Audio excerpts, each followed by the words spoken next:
Fashala Finance Department ni bakakte GST no rukai panda সংস্থা শাখা লুকুডকনো GST ni shoi furung Mumbai Agartala Praga Bhabono Finance Department ni bakakte GST Jagrokto Abhiyar Panda সংস্থা শাখা Pandao Nogarai Angai Manjakha Montri Okra Dr. Manik Shahate GST no tei Nangkokmani Kokthai Rokno tei Koknarkha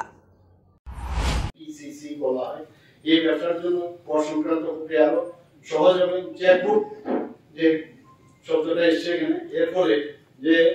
online query আপনারা অনেক জিনিস আমিও জানি না অনেক জিনিস তো এই চেকবুকের মাধ্যমে যারা করদাতা আছেন কর্মকর্তারা আছেন সাধারণ মানুষ তার মধ্যে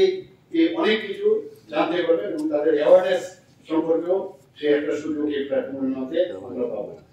জিএসটি চালু করে প্রাথমিকভাবে কর প্রদান যে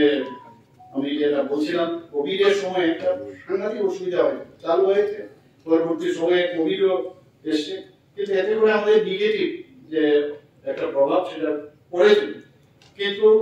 এরপরে আমরা প্রশাসনের যে কার্যকর পদক্ষেপ তারপরে এটিআরডি সেসের হার বৃদ্ধি করা হয়েছে অর্থাৎ ত্রিপুরা রোড ডেভেলপমেন্ট সেস প্রায় 58% ইনক্রিজ হয়েছে আবগারি রাজস্ব ব্যবস্থাকে শক্তিশালী করতে আমরা অনেক রিফর্ম আমরা এনেছি এর ভ্যালোরাম এক্সাইজ ডিউটি সিস্টেম আমরা করেছি এটা অ্যাকচুয়াল যে ভ্যালু অফ দ্য গুডস তার উপর ভিত্তি করে এই সিস্টেম চালু হয়েছে এমআরপি ভিত্তিক এই কর ব্যবস্থা আমরা যখন আমরা শুরু করেছি তাতে করে অনেক বেশি রাজস্ব আমাদের বৃদ্ধি হয়েছে ফার্স্ট পয়েন্ট ট্যাক্সেশন সিস্টেম চালু করে আগাম রাজস্ব সংগ্রহ নিশ্চিত করা গেছে মানে একটা first point of sale collecting যে ব্যবস্থা সেটা এই ফার্স্ট পয়েন্ট ট্যাক্সেশন সিস্টেমে সেটা সুবিধা হয়েছে আবগারি পোর্টাল চালু করে রিয়েল টাইম রাজস্ব ট্র্যাকিং এবং কর ব্যবস্থা যেটা সহজ হয়েছে আজকে হোলোগ্রাম এখানে চালু হয়েছে এতে করে আমাদের আইডেন্টিটি যে এই ডিপার্টমেন্টের আইডেন্টিটিও কিন্তু ক্লিয়ার হয়েছে আমাদের বলা হয়েছে এত বছর ধরে ত্রিপুরার কোনো এমব্লেম ছিল না আমরা কিছুদিন আগে ত্রিপুরার এমব্লেম আমরা সেটা পাস করেছি বিধানসভায় আলোচনা হয়েছে এবং সব জায়গায় আমরা সারা প্রদেশের বিভিন্ন যে তাদের এমব্লেম সেগুলো দেখে আমরা অ্যাডভার্টাইজমেন্টও দিয়েছিলাম বিভিন্ন ব্যক্তি বিভিন্ন স্কুল আর্ট কলেজের ছেলেমেয়েরা তারাও পাঠিয়েছিল তার থেকে আমরা বেছে নিয়ে আমরা সেটা করেছি আমি অত্যন্ত খুশি যে এই ডিপার্টমেন্টের আজকে এখানে একটা প্রোগ্রাম চালু হচ্ছে এই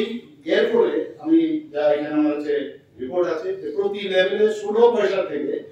87 পয়সা এটা চার্জ বৃদ্ধি পেয়েছে এবং তাতে করে 5 কোটি টাকা অতিরিক্ত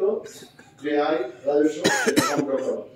2024 সালে 5% যেটা অতিরিক্ত আবগারি শুল্ক থেকে বছরে 65 কোটি টাকা রাজস্ব সংগ্রহ করা হবে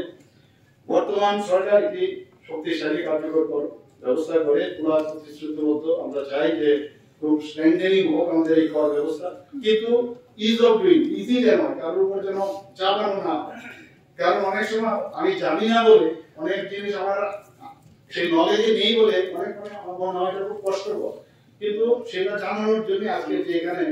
যে বিভিন্ন ব্যবস্থা এখানে আজকে চালু হলো আমার মনে হয় এতে করে অনেকের সুবিধা হবে তো আগামী দিনে নেটওয়ার্ক সম্প্রসারণের মাধ্যমে আরো ব্যবসাকে জিএসটির আওতায় আনার পরিকল্পনা রয়েছে এবং করদাতাদের ডিজিটাল সচেতনতা বাড়ানো এবং ফাঁকি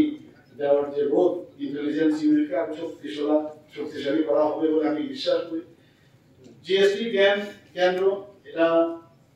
আমি মনে করছি যে এটা এম্পাওয়ার করবে citizen of Tripura and also to regulate train all tax officials with the talent with the latest GST notification.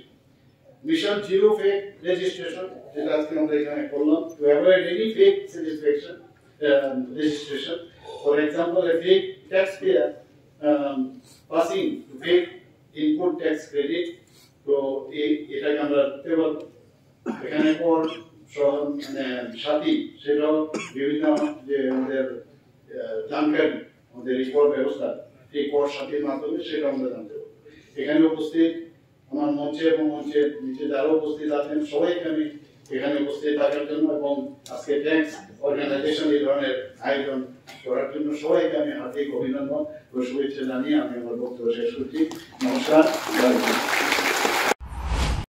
Bureau report খুম্পই।